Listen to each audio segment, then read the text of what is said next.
আসসালামু আলাইকুম প্রিয় দর্শক, আশা করি আল্লাহর রহমতে সবাই সহি সালামতে ভালো আছেন। আমি আজকে বানাবো হেভি মজার একটা রেসিপি, তা হলো বাফলো চিকেন উইংস রেসিপি। এই রেসিপিটা এতই মজার যে একবার বানিয়ে না খেলে আপনারা বুঝতে পারবেন না। যারা চিকেন খাইতে খাইতে বোর হয়ে গেছেন তারা এই রেসিপিটা একবার বানিয়ে খাবেন। আশা করি রেসিপিটা আপনাদের ভালো লাগবে। যদি রেসিপিটা ভালো লাগে প্লিজ একটা লাইক এবং কমেন্ট করবেন। আর প্লিজ আমার চ্যানেলটা সাবস্ক্রাইব করে আমাকে সাপোর্ট করুন প্লিজ। এখানে আমি 700 গ্রাম মুরগির পাখনা নিয়ে নিছি। পাখনাগুলো ধুয়ে সাফ করে নিয়ে নিলাম। এবার আমি মারিনেশন করে নিব। মারিনেশন করার জন্য এখানে একটা বাইরেক্স নিয়ে নিলাম। তারপরে বাইরেক্সে দিয়ে দিব টক দই। ৩ টেবিল চামচ টক দই দিয়ে দিলাম।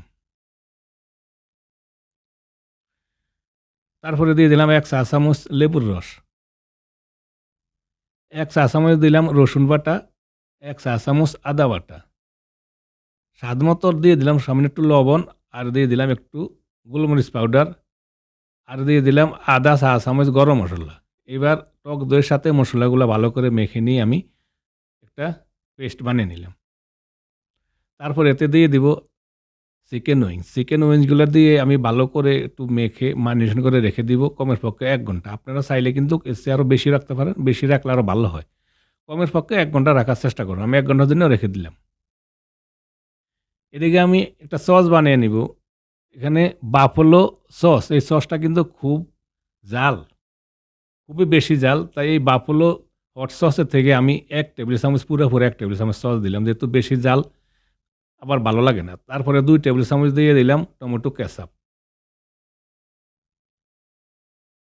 আর ১ টেবিল চামচ হোয়াইট ভিনেগার। আপনারা চাইলে কিন্তু চিলি সসটা আরও বাড়িয়ে দিতে পারেন, ২ টেবিল চামচ দিতে পারেন। যতটা আপনারা বেশি খান আরকি। আর দিয়ে দিলাম সামান্য ১ চিমটি লবণ। এবার একটু সসটা বানিয়ে সসটাও রেডি করে আমি এক সাইডে রেখে দিব। এদিকে ১ ঘন্টা পর চলে আসলাম। আমার চিকেনগুলো ১ ঘন্টা ম্যারিনেশন করে নিয়ে চলে আসলাম ১ ঘন্টা পর। এবার আমি এতে দিয়ে দিলাম ২ টেবিল চামচ কর্নস্টার্চ। ২ টেবিল চামচ দিয়ে দিলাম হোয়াইট ফ্লাওয়ার। ১ চা চামচ দিলাম কাশ্মীরি রেড চিলি পাউডার। আপনারা যদি চান আরও বেশি দিতে পারেন। আর দিয়ে দিলাম সামান্য একটু লবণের ছিটা, আর ১ চিমটি দিলাম গোলমরিচ পাউডার। মরিচটা আপনাদের উপরে ডিপেন্ড করে, যদি বেশি খান বেশি দিতে পারেন। তবে আমি ২ রকম মরিচ ব্যবহার করছি, যেহেতু হট সস আর রেড চিলি পাউডার, তাই আমি বেশি দিই না। এবার ভালো করে মেখে নিয়ে নিব যাতে পুরা পেস্টটা মুরগিতে লাগে। এবার চুলাতে একটা প্যানে আমি অলরেডি তেল গরম করে নিয়ে নিছি। তেলটা হাই হিটে রেখে গরম করে নিয়ে নিছি। এবার চিকেন উইংসগুলো দিয়ে দিব। আর চিকেন উইংসগুলো দেওয়ার পরে চুলার হিটটা হাই হিটে থেকে মিডিয়াম হাইতে করে দিব। পুরো হাই হিটে রাখলে কিন্তু উপরে দিয়ে কালো হয়ে যাবে, ভিতরে ভালো করে হইব না। তাই মিডিয়াম হাইটে রেখে আমি চিকেনগুলো এভাবে ফ্রাই করে নিয়ে নেব। কিছুক্ষণ পর এক সাইড হওয়ার পর আমি চিকেন উইংসগুলো একটু উল্টে দিব। উল্টে দিয়ে অপর সাইডটাও এভাবে ফ্রাই করে নিয়ে নেব। একটু ক্রিস্পি করে ফ্রাই করবো। আর এমনিতে কর্নস্টার দিলে কিন্তু ক্রিস্পি হয়, চিকেন উইংসগুলো এমনি ক্রিস্পি হয় কর্নস্টারসে। এবার ফ্রাই করা হয়ে গেছে, আমি কিন্তু উঠিয়ে নিব। উঠিয়ে নিয়ে আমার চিকেন উইংস আরও কিছুটা রয়ে গেছে, সম্পূর্ণগুলো আমি একবারে দিতে পারি নাই। বাকি চিকেন উইংসগুলো আমি এভাবে দিয়ে ফ্রাই করে নিয়ে নেব। একইভাবে কিছুক্ষণ পর উল্টে দিব। উল্টে দিয়ে আবার কিছুক্ষণ পর ফ্রাই করা হয়ে গেলে চিকেন উইংসগুলো আমি উঠিয়ে নিয়ে নিব। ফ্রাই করা হয়ে গেছে, এবার উঠিয়ে নিব। এবার চিকেন উইংসগুলো আমার সম্পূর্ণ ফ্রাই করা রেডি। এবার প্যানটা সরে অন্য একটা প্যান বসিয়ে দিলাম। তারপরে দিয়ে দিলাম ২ টেবিল চামচ অলিভ অয়েল। আপনারা এখানে রান্নার সাদা তেলও ব্যবহার করতে পারেন। তা আমি অলিভ অয়েলটা দিলাম। আর ১ চা চামচ দিলাম রসুন ছেঁচা। এবার রসুন ছেঁচাটা একটু প্রায় ১০ সেকেন্ডের মতন একটু ফ্রাই করে গোল্ডেন কালার করে নিব।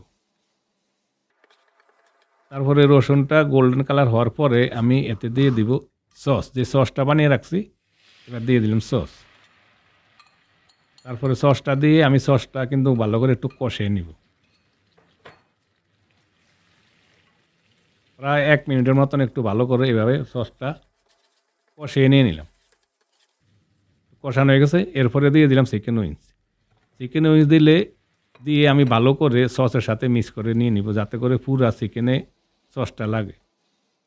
এভাবে একটু নাড়াচাড়া দিয়ে ভালোভাবে উল্টে পাল্টে নাড়াচাড়া দিয়ে আমি সসটা লাগিয়ে নিলাম পুরা চিকেন উইংসে। হয়ে গেছে আমার মজাদার চিকেন উইংস রেসিপিটা। আপনারা আশা করি বাসায় ট্রাই করে দেখবেন। রেসিপিটা কেমন হয় কমেন্টে জানাবেন। আর রেসিপিটা যদি ভালো লাগে একটা লাইক করবেন। আর প্লিজ আমার চ্যানেলটা সাবস্ক্রাইব করে আমাকে সাপোর্ট করুন। ধন্যবাদ, সবাই ভালো থাকুন। আল্লাহ হাফিজ।